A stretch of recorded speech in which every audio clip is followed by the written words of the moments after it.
قرآن کہتا ہے من اتخذ الہ ہوا، کچھ لوگ وہ ہیں جنہوں نے الہ اپنی ہوا و ہوس سے نفس کو بنایا ہوا ہے۔ کوفیوں نے دعویٰ کیا لیکن جب وقت اجابت آیا تو اپنے دعوے سے پیچھے ہٹ گئے۔ ایک بہت قصہ، بڑا پیارا قصہ ہے حضرت سلیمان کا۔ کہتے نبی سلیمان ایک جگہ سے گزر رہے تھے تو حضرت سلیمان پودوں سے، پلانٹ سے، درختوں سے بھی باتیں کرتے تھے۔ کہتے ہیں یہ جتنا علم ہے، پلانٹس کا جتنا علم ہے کہ اس پودے کا یہ فائدہ ہے وہ فائدہ ہے، یہ حضرت سلیمان سے زیادہ نسلوں میں منتقل ہوا۔ وہ ایک پودے کو، پلانٹس کو اٹھاتے تو اس سے پوچھتے تھے بتا تیرا فائدہ کیا ہے، تو پودا بھی حضرت سلیمان کے ساتھ کلام کرتا تھا، حیوانوں کے ساتھ باتیں کرتے تھے، چونٹیوں کے ساتھ کلام کرتے تھے۔ دوسری خوبی حضرت سلیمان کی یہ تھی کہ حضرت سلیمان جس بھی چیز کو دیکھتے تھے اس چیز کو دیکھ کر اللہ کی یاد میں آتے تھے۔ یہ انبیاء ایک درس ہے۔ شیطان کبھی بھی اصل کا انکار نہیں کرتا، شاید میں نے کل کی مجلس میں کہا تھا، شیطان اصل کا انکار نہیں کرتا۔ شیطان کیا کرتا ہے؟ مثلا ایک خوبصورت پھول ہے، اب شیطان آپ کو یہ نہیں بولے گا کہ پھول خوبصورت نہیں، شیطان آپ کو اس پھول کے اندر اسٹک کر دے گا، پھنسا دے گا کہ تم پھول میں ہی پھنسے رہو اور آگے نہ بڑھو۔ انبیاء کا کام، اولیاء کا کام کیا ہے کہ آپ کو صرف حسن میں نہ پھنسائے رکھیں، آپ کو خالق حسن تک پہنچائیں۔ شیاطین امت کیا کرتے ہیں؟ حسن تک، ہاں مال ہے، اچھی بات ہے کمانا، لیکن اس میں اٹک نہ جانا، حسن میں اٹک نہ جانا، ایک حسین سے دوسرے حسینوں تک جمپ نہ لگاتے رہنا۔ اور وہ وہی کرتا ہے، آپ کو حسن میں اتنا مشغول رکھے گا پوری زندگی تلاش حسن میں گزر جائے گی۔ ایک باکمال چیز دیکھو گے شیطان اس میں پھنسا لے گا تمہیں، اس کا کام ہی یہی ہے، وہ وہم کے ذریعے تجھے ان چیزوں کا عاشق بناتا ہے۔ فرماتے ہیں جتنی بھی کائنات کی چیزیں اگر ان کا ریفرنس خدا کی طرف نہ جائے تو چیزوں کا کوئی فائدہ نہیں ہے۔ تبھی فرمایا بہترین چیزیں جب تمہارے سامنے فوراً کہو سبحان اللہ، اللہ کی تعریف کیا کرو، حسن کو دیکھ کر خالق حسن تک پہنچا کرو۔ اور یہی کام مذہب میں آ کر کرتا ہے۔ مثلا شخصیت پرستی اسی چیز کا حصہ ہے۔ وہ شخص تب با کمال ہے جب اس کو دیکھ کر تم کہاں پہنچو؟ خدا تک پہنچو۔ اب بندہ شخص کے اندر ہی اٹک جائے اور خدا تک نہ جائے۔ غلات کا معاملہ کیا تھا؟ وہ حضرت علی کی شخصیت میں اٹک گئے، آگے نہیں بڑھ پا رہے۔ علی با کمال اسی لیے ہیں تاکہ تجھے کمال اعلیٰ یعنی خدا تک پہنچائیں۔ رسول معجزے اس لیے کرتے تھے تاکہ تجھے کہاں تک پہنچائیں؟ خدا تک پہنچائیں۔ اب بندہ وہیں پر آ کر کیا ہو جائے؟ رک جائے۔ یہودی موسیٰ پر رک گئے، عیسائی عیسیٰ پر رک گئے، مسلمان محمد پر رک گئے، زیدی چوتھے امام تک رک گئے۔ یہ رکنا سب سے بڑی بیماری ہوتی ہے۔ تم آگے بڑھو اور اس ریفرنس کو کہاں تک پہنچاؤ؟ پروردگار عالم تک پہنچاؤ۔ شیطان ان چیزوں میں محدود کر دیتا ہے کہ میں نے مزاحن شاید کل مثال بھی دی تھی کہ اگر کوئی آپ کو اپنے گھر میں دعوت دے اور کھانا کھلائے اور آپ کھانے کی تعریف کرتے رہو، بنانے والے کی تعریف نہ کرو، اس سے بھی برا لگتا ہے۔ اسی طرح جب تو کائنات کے حسن کی تعریف کرتا ہے اور خدا کی تعریف نہیں کرتا تو خدا کو بھی اچھا نہیں لگتا۔ واقعاً یہ نطفہ نجس، اس کو اتنا حسین کس نے بنایا؟ یہ بدبودار نطفہ، یہ نجس نطفہ، اس کو اتنا حسین کس نے بنایا؟ خدا نے بنایا۔ مولا فرماتے اولہ نطفہ وآخرہ جیفہ۔ ذرا اپنی حقیقت کو پہچان کہ انسان تیری ابتدا نطفہ ہے، تیری انتہا کیا ہے؟ مردار ہے۔ اس بیچ میں اتنی حسین زندگی کس نے بنائی ہے؟ پروردگار عالم نے بنائی ہے۔ تو حضرت سلیمان کی عادت تھی، وہ چیزوں کو دیکھ کر کہاں پہنچتے تھے؟ خدا تک پہنچتے تھے۔ نیشنل جغرافی آپ کھولیں گے، مچھلی کی تعریف، عقاب کی تعریف، مختلف اللہ کی مخلوقات کی تعریف، لیکن کبھی یہ نہیں کہتے کہ ان کے بنانے والوں کی تعریف بھی کریں کہ واقعی اس مچھلی کو یہ کس نے سکھایا کہ اس نے کس طرح اپنی غذا کے پیچھے جانا ہے۔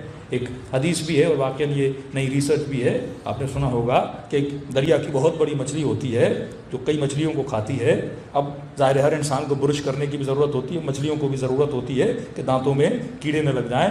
اب یہ مچھلی سمندر سے باہر آتی ہے، اپنا منہ کھولتی ہے۔ پھر ایک پرندہ ہواؤں میں اڑتا ہوا خدا نے بنایا ہے، جس کی غذا ہواؤں میں نہیں ہے، اڑتا ہواؤں میں ہے۔ اور سمندر کی انتہا میں ایک مچھلی ہے جس کے دانتوں میں خدا نے اس کی غذا رکھی ہے۔ یہ پرندہ پھر نیچے آتا ہے اور مچھلی کے دانتوں سے اس کا جو کھانا ہے وہاں سے کھاتا ہے۔ اب کسی نے سوال کیا جب یہ مچھلی منہ بند کرے گی تو پرندہ تو مر جائے گا، اس کا بندوبست بھی خدا نے کیا ہوا ہے۔ یہ دنیا کا عجیب پرندہ ہے جس کے سر پر بھی نوک ہے، جس کی چونچ کے نیچے بھی نوک ہے، اگر وہ منہ بند کرے تو مچھلی خود مر جائے تو وہ تب تک انتظار کرتی ہے جب تک پرندے کا پیٹ نہ بھر جائے. یہاں اس کا پیٹ بھر جاتا ہے, یہاں اس کے دانت صاف ہو جاتے ہیں. یہ کمال کون کر رہا ہے؟ یہ خالق اعظم کر رہا ہے. اب بندہ پرندے کو کمال سمجھے, مچھلی کو کمال سمجھے, ارے تو با کمال نہیں ہے. یہ کمال کس کا ہے؟ خدا کا ہے. جناب یعقوب پر اللہ جب بلائیں نازل کرتا ہے, بیٹا مر گیا کا صبر کیا, بیوی بیمار ہوئی کا صبر کیا, بدن بیمار ہو گیا کا صبر کیا, اتنی بیماریاں بڑھتی گئیں, آخر میں لوگوں نے تانے دینا شروع کر دیے کہ یعقوب یقیناً تم نے کوئی برا کام کیا ہوگا تبھی خدا تجھے بلائیں دے رہا ہے, یقیناً تم نے برائی کی ہوگی, یقیناً تم نے گناہ کیا ہوگا. جب لوگ تانے دینے لگے تو حضرت یعقوب نے کہا پروردگارا بیٹے کے مرنے پہ صبر کیا, بیوی کے بیمار ہونے پہ صبر کیا, بدن میں بیماریاں آئیں صبر کیا, کیڑے پڑ گئے صبر کیا, لیکن خدایا اب لوگوں کے تانے مجھ سے برداشت نہیں ہوتے. اللہ نے وہی بھیجی, یعقوب اتراتا کس بات پر ہے کہ بیٹا مر گیا صبر کیا, بیوی بیمار ہوئی صبر کیا, بیماری آ گئی صبر کیا. کہ یعقوب اپنے صبر پہ فخر نہ کرو, اگر تم نے صبر بھی کیا تھا یہ بتاؤ تجھے صبر کرنے کی توفیق کس نے عطا کی تھی؟ یہ میری توفیق تھی کہ تو نے صبر کیا. کبھی یہ نہ سوچا کرو امام حسین کی مجلس میں آ گیا تو نے بہت بڑا کام, ارے تجھے توفیق مجلس کس نے دی؟ نہ مجلس پڑھنے پہ کوئی فخر کرے. یہ جملے جب منہ سے نکل رہے ہیں, چھوٹی سی بیماری انسان کو ہو جائے تو انسان کلام نہ کر سکے, کانوں کی توانائی لے لے تو سن نہ سکے, قدموں کی توانائی لے لے وہ تو چل نہ سکے. تو یہ جتنی توفیق میں, ایون اگر تو نماز بھی پڑھ رہا ہے, یہ کس کی توفیق ہے؟ پروردگار عالم کی توفیق ہے. اگر تیری آنکھوں سے آنسو بھی نکل رہے ہیں, کس کی توفیق ہے؟ خداوند متعال کی توفیق ہے. تو فرمائے ہر چیز کس تک پہنچنی چاہیے؟ خدا تک. یہ عقل مندوں کی نشانی ہے. لیکن بعض لوگ شخصیتوں میں پھنس جاتے ہیں. شخصیت پرستی حرام ہے. اصل یہ ہے اگر وہ چیز تجھے خدا تک پہنچا رہی ہے اس چیز کو فالو کرو, کبھی بھی ان چیزوں پہ اٹکا نہ کرو. صلوات پڑھے محمد و آل محمد.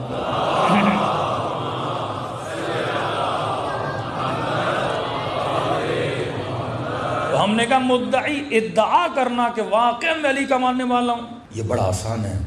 مولا حسین کا ماننے والا, مولا میں ہوتا اپنی جان قربان کرتا, ادعا ہے. میں لا الہ میں موحد ہوں, یہ ادعا ہے, دعویٰ کر رہا ہوں کہ میں ماننے والا ہوں. لیکن کبھی میں نے 5 منٹ کے لیے سوچا کہ یہ دعویٰ کتنا سچا ہے. اگر واقعاً پریکٹیکلی ایسا وقت میرے اوپر آئے میں کیا کروں گا؟ حضرت سلیمان گزر رہے, کیا دیکھا, ایک چڑیا اور ایک چڑا, اب نر اور مادہ. اب یہ کہانیاں ہمارے اندر بھی ہیں اور حیوانوں کے اندر بھی ہیں, مزاج ایک ہی ہے. اب اس چڑے نے چڑیا کو باتیں کر رہے تھے اور باتیں دلچسپ تھیں تو حضرت سلیمان رک گئے. اب یہ جو نر تھا, مادہ چڑیا کو بول رہا تھا کہ مجھ سے شادی کر لو, وہ مان ہی نہیں رہی. اب منوانے کے لیے وہ ایک دعویٰ کرتا ہے, کہتا ہے دیکھ اگر تو مان گئی نا تو میں اپنی چونچ سے سلیمان کا تخت اٹھا کے سمندر میں پھینک دوں گا. اب یہ حضرت سلیمان دیکھ رہے ہیں کہ چڑا بول رہا ہے کہ میں سلیمان کا تخت اٹھا کے سمندر میں پھینک دوں گا. کہ تو پتھر نہ اٹھا سکے تو تخت سلیمان کو اٹھا لے گا. سلیمان کو اچھا نہ لگا, کہ چڑیا ہوتے ہوئے جانتا بھی ہے میرا تخت نہیں اٹھا سکتا, اور اس کو پھنسانے کے لیے میرے تخت کو اٹھانے کی باتیں کر رہا ہے. کئی جوان بھی ایسے کام کرتے ہیں کہ آپ راضی ہو جائیں تو ہم چاند توڑ کے آ جائیں گے, ستارے توڑ کے آ جائیں گے. اور انسان بھی کتنا بھولا بھالا ہے, وہ بھی مان جاتی ہیں کہ ہم سے بہت پیار کرتے ہیں کیونکہ بولا ہے ہم ستارے توڑ کے آ جائیں گے. حالانکہ عقل سلیم والا ہر بندہ سوچ بھی لے کچھ ستارہ توڑ کے آ نہیں سکتا, اور توڑ کے آ بھی گیا تو اتنا بڑا ہے تو ہی مر جائے گا. کئی ستارے زمین سے زیادہ بڑے ہیں, کوئی توڑ ہی نہیں سکتا. اب یہ گیم ان دونوں میں چل رہی تھی. حضرت سلیمان نے سن لیا, وہ دعوے کیے جا رہے, تخت سلیمان کو اٹھا لوں گا, تیرے لیے یہ کر دوں گا, تیرے لیے وہ کر دوں گا. اور سلیمان نے دونوں کو بلایا کہ ادھر آؤ. چڑیا اور چڑے کو کھڑا کیا, کہا کیا بول رہا ہے, میرا تخت اٹھائے گا, سمندر میں پھینک دے گا. تو کہنے لگا اے نبی سلیمان, المحب لا یلام, محبوب کی ملامت نہیں کی جاتی. آپ بھی جانتے ہو میں محبت میں دعوے کیے جا رہا ہوں. ہاں, محبوب کی ملامت نہیں کی جاتی. آپ بھی جانتے ہیں میرے اندر اتنی طاقت نہیں ہے, دعویٰ کر رہا ہوں. اے سلیمان کو اس کا جملہ بڑا اچھا لگا. اب اس کی سفارش کرنے لگے اس چڑیا سے کہ جب بندہ اتنے دعوے کر رہا ہے, اتنی محبت کے وعدے دے رہا ہے, تو تو راضی ہو جا, اس سے شادی کر لے. اس نے کہا کہ نبی سلیمان ہوا مدعی, دعویٰ کر رہا ہے, کرے گا کچھ بھی نہیں. میرے چڑیا سمجھدار تھی آج کل ہمارے نسلوں سے زیادہ. کہ نبی سلیمان دعویٰ کر رہا ہے, 1 نمبر کا جھوٹا ہے. میں نے کئی چڑیوں سے اسے یہ بات کہتے ہوئے سنا ہے, سب کو یہی بولتا ہے تخت سلیمان لے کر آ جاؤں گا, تخت سلیمان لے کر آ جاؤں گا, یہ کروں گا. جھوٹا ہے, دعویٰ کر رہا ہے. نبی سلیمان میں نے کہا کیا کہ ہر چیز سے کیا لیتے تھے؟ سبق لیتے تھے، عبرت لیتے تھے۔ معصوم فرماتے ہیں کئی دنوں تک سلیمان اپنے محل سے باہر نہیں آیا اس جملے کو سن کے کہ دعویٰ کر رہا ہے، جھوٹا ہے۔ کہتے ہیں ہفتوں سلیمان روتے رہے اور کہنے لگے خدایا کہیں ایسا تو نہیں کہ سلیمان بھی تیری محبت کا دعویٰ کر رہا ہے۔